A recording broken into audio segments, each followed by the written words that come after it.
Lawyer na si Oliver Mueller bumisita muli sa It's Showtime. Obvious naman na si Kim Chiu ang binalikan ng binata. Mukhang desididong ligawan si Kim Chiu. In fairness ha, mukhang bagay sila ni Kim Chiu.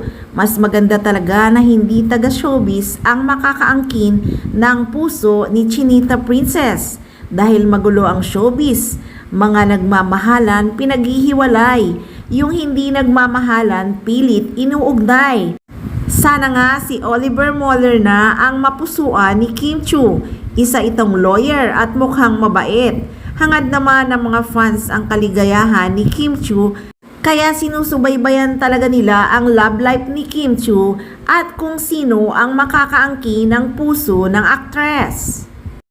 Pero ang mga fans mukhang nagpoprotesta dahil ayaw nila kay Oliver Mueller. Gusto talaga nila si Paolo Abilino.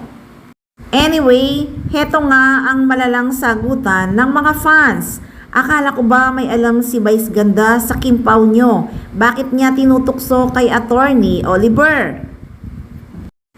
Patawa naman to Mahilig naman talagang manukso si Vice kahit dati pa. Walang spark sina attorney at Kim. Kimpaw lang ang malakas.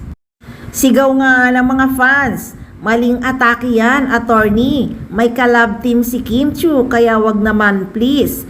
Hey, ABS-CBN, protektahan nyo mga talent nyo, sina Kim at Paolo, wag nyong sirain.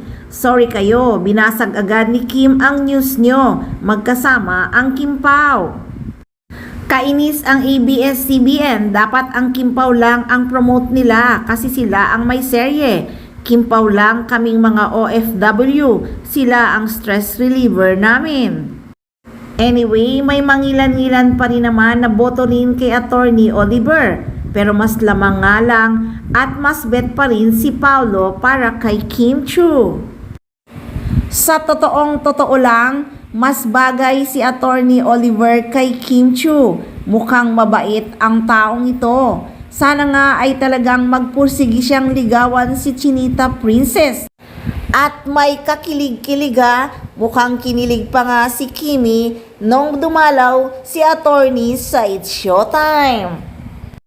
Hays nako guys, hintayin na lang ninyong matapos ang What's Wrong with Secretary Kim. Siguradong lalabas din ang buong katotohanan kung may relasyon nga sina Paolo Abilino at Kim Chiu.